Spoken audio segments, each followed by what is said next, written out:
सिपाही ने पूछा बाबा आप लोग कहां जा रहे हैं? तो बाबा जो जमात में आ रहे थे उन्होंने कहा हिंदुस्तान फतह करने जा रहे हैं। बड़ी बात है, उनके आने का रास्ता इतना पेचीदा था।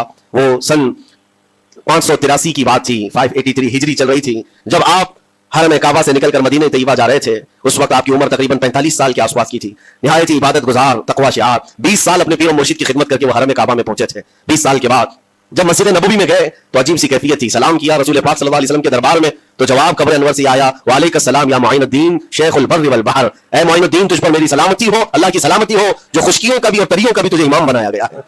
और आवाज ये नबी करीम सल्लल्लाहु अलैहि वसल्लम के दरबार से सुनने वाली आवाज थी। आप घबराए थे, थोड़ा सा सरासीनगी थी। ये हिंदुस्तान की तरफ इशारा करके मेरे आका सल्लल्लाहु अलैहि वसल्लम ने फरमाया था कि तुझे हिंद की विलायत दी जाती है। उस वक्त तक सरकार गरीब नवाज को न हिंदुस्तान आना कभी हुआ था, न हिंदुस्तान के इलाकों को आपने कभी देखा था, क्योंकि सजिस्तान जो यहाँ से काफी दूर है, अफगान के करीब एक इलाका संजर, जहां पर आपकी विलादत हुई, वहां से निकल करके आप निशापुर में आबाद रहे। उसके बाद 40 साल के बाद हरम काबा और हरम मदीना में रहे। लेकिन अचानक ये बात कि तुम्हें हिंद की विलायत दी जाती है, एक ताज्जुब वाली बात है। नई जगह पर भेजा जा रहा है। आप दोबारा शाम में नबी पाक सल्लल्लाहु अलैहि वसल्लम के दरबार में हाजिर हुए और सलाम पेश करने के बाद, क्योंकि ये खुशी की बात तो सबके लिए थी कि हिंदुस्तान को अल्लाह ताला एक अजीम वली भेज रहा है, लेकिन जिसको भेजा जा रहा है वो बेकरार था, बेचैन था, क्योंकि न रास्ते पता है, न मुल्क के हालात मालूम है।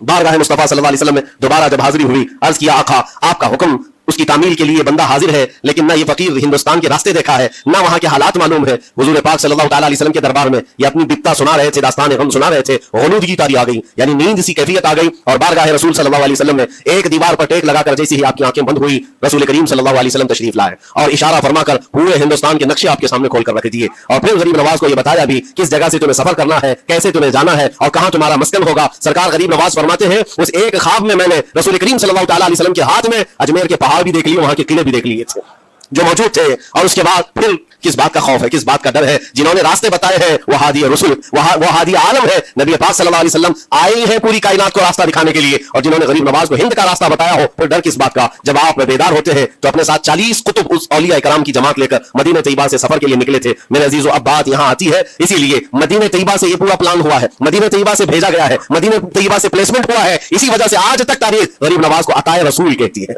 अताए रसूल है, रसूलुल्लाह की अता है, हिंदुस्तान वालों के लिए खास अता है मेरे आका सल्लल्लाहु अलैहि वसल्लम की। जब वो सफर के लिए निकले सन 83 से चले थे, तो यहां हिंदुस्तान पहुंचते पहुंचते आपको 87 यानी 4 साल का अरसा लग गया था। 4 साल के अरसे के बाद आप पहुंचे मेरे अजीजों। न प्लेनों का सफर, न जहाजों का सफर कि उड़ करके इधर से उधर आ गए, वो तो पैदल काफिला निकला था, दुर्वेशों का काफिला था। और वहां मदीने तैयबा से निकलकर बगदाद पहुंचे, बगदाद में औलिया कामिलीन की सोहबत पाई, वहां से फिर निशापुर, फिर उसके बाद हरात और अफगान के इलाके होते हुए लाहौर पहुंचे। लाहौर में सरकार दाता गंज बख्श आलम रहमतुल्लाह तआला अलैह के दरबार में चिल्ला कशी फरमाई, वहां से दिल्ली पहुंचे। यहाँ ये पूरा जो रास्ता है 4 साल का मेरे अजीजों तारीख में है। सरकार गरीब नवाज जिस रास्ते से चलते जाते थे, जो काफिर या मुशरिक भी देखता वो दायरे इस्लाम में दाखिल हो जाता था।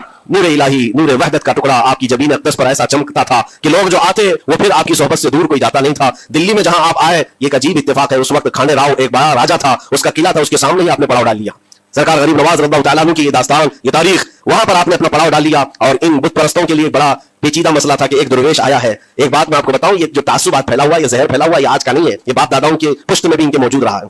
इस्लाम और मुसलमानों के खिलाफ जहर मुशरिकीन के दिलों में, ये बहुत पुरानी चीज है, नई नहीं है, बहुत पुरानी चीज है। तासुब दिलों के अंदर कुड़न रखना और कभी एक्सेप्ट ना करना, ये सरकार गरीब नवाज जिस दिन हिंद में कदम रख रहे हैं, उसी दिन से आपने इसको फेस किया है, उसी दिन से आपने इसको देखा है। और वहां पर खाने राव की जमात ने बहुत कोशिशें की कि ये दिल्ली में दाखिल हुआ, यहीं से इनको खत्म कर दिया जाए, निकाल दिया जाए। लेकिन अजीब इत्तेफाक यह है कि ये जो जमात आई थी सरकार गरीब नवाज के साथ, न इनके हाथों में तलवार है, न भाले हैं, न चाकू है, न छुरी है, ये तो गुदड़ियां पहनी हुई दुर्वेशों की जमात थी।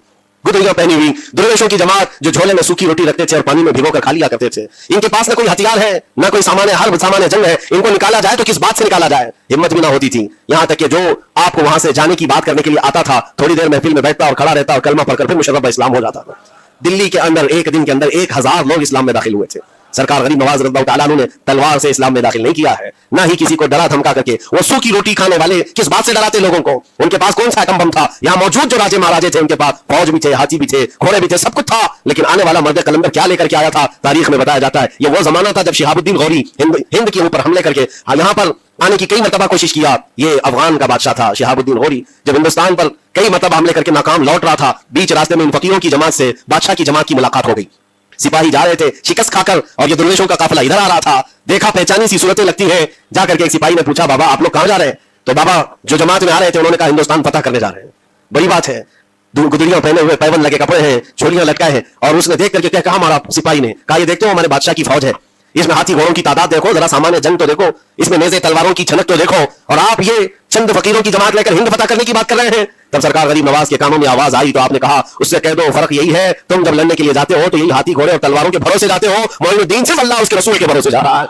हमारे पास जो ताकत है वो अल्लाह उसके रसूल के साथ होने की ताकत है। आज के जमाने में गरीब नवाज का यह जुमला हमारा हौसला बढ़ा देता है, कोई हो या ना हो अल्लाह हमारे साथ है, अल्लाह हमारे साथ है। हालात जितने भी बदलते जाएं, लेकिन मेरे अजीजों अल्लाह हय्य क़य्यूम हर चीज को देख रहा है, उससे कोई चीज गाफिल नहीं है। बाज लोगों ने ये शोशे छोड़ना शुरू कर दिए कि अब इनका मुस्तकबिल क्या होगा, अब इनका फ्यूचर क्या होगा, नई हुकूमतें आएंगी, नया निजाम आएगा, अब तुम्हारी न मस्जिदों की खैर है, न मीनारों से आवाज आएगी, न तुम्हारी अजानों का और न ही तुम्हारी नमाजों का कुछ फ्यूचर है। ये सब बातें उन लोगों के जरिए से आ रही है जो किसी के फजला खार है या किसी के इलेक्शन के पैसे खाए हुए लोग हैं। मैं कहता हूं जो सच्चा मोमिन है वो इस बात पर अहद करता है, करबला की सरजमीन पर भी अजान की आवाज बंद न हो सकी थी, जहां बहता खून भी बता रहा था इस्लाम जिंदा होता है हर करबला के बाद। आज ये हालात अगर हमारे मुवाफिक नहीं है तो मेरे अजीजों नस्लों में कोई तो आएगा जो सलाहुद्दीन बनकर के उभरेगा, नस्लों में कोई तो आएगा जो गरीब नवाज का गुलाम बनकर मोइनुद्दीन बनकर के निकलेगा। इसलिए कि हालात हर वक्त एक तरह के नहीं होते, हमने तारीख देखी है और रब ताला का कानून है, कभी बादशाहों को फकीर बना देता है और कभी फकीरों को बादशाह का मनसब अता कर देता है। जब सरकार गरीब नवाज दिल्ली के सरजमीन पर आप बैठे हुए थे अपने सूफिया की जमात के साथ, एक दस्तरखान लगा हुआ था,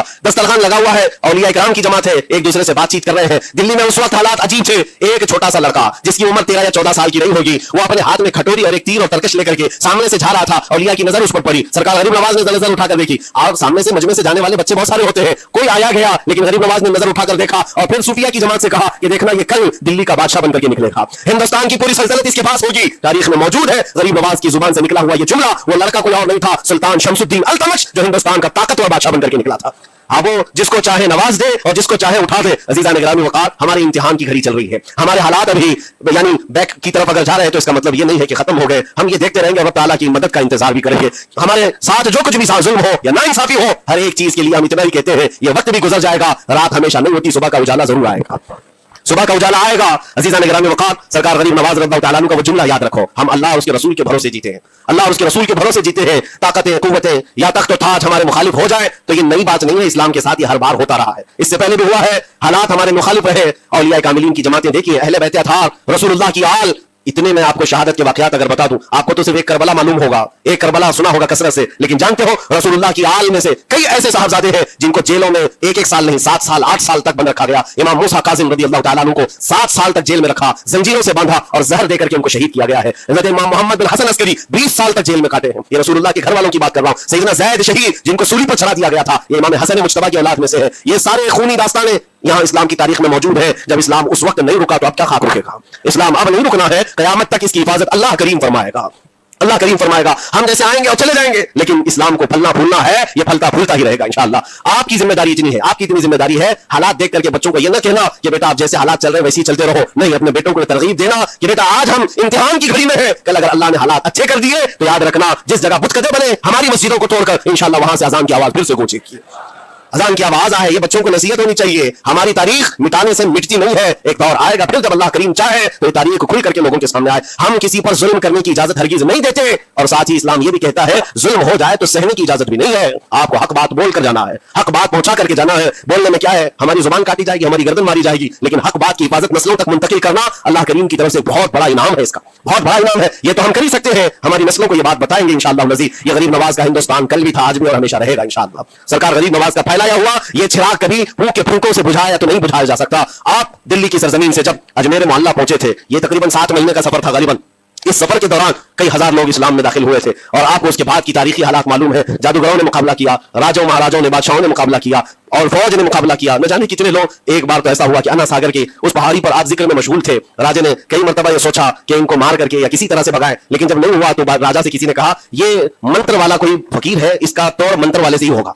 तो उस वक्त जो बहुत बड़ा उनका एक मंत्र जाप करने वाला पुजारी था, उस वक्त उसको उस तारीख में उसका नाम रामदेव बताया गया है, ये वाला नहीं है, उस जमाने का था। और उसको राजा ने जाकर कहा, वो कभी किसी से मुकाबले के लिए आया नहीं था, उसने हामी भर ली कि हाँ ठीक है मैं जाऊंगा, देखता हूं कौन फकीर आया है हमारी इस धरती पर, और मैं जाप करूंगा, अगर जादू है तो जादू से मैं काट दूंगा। उसने तकरीबन अपने साथ 400 या 500 पुजारियों को लिया, और जब वो आया तो सरकार गरीब नवाज के साथ 2 खादिम थे, आपके साथ सिर्फ 2 खादिम बैठे हुए थे। कहा कि हुजूर बहुत बड़ा मसला है, पुजारियों का जादू हम पर हमलावर है, उनका जादूगर हमलावर है, और मुकाबले के लिए वो लोग मैदान के करीब आ चुके, पहाड़ के नीचे हैं, आप अपनी चिल्लागाह से उठते हैं जहां पर आप इबादत कर रहे थे। कहा ठीक है हम जाते हैं। और उसके बाद सरकार गरीब नवाज ने कहला भेजा अपने खादिम से, कहो कि वो अपना मंत्र पढ़े, हम अपना मंत्र पढ़े, वो अपना मंत्र पढ़े, जो भी उनके जादू का है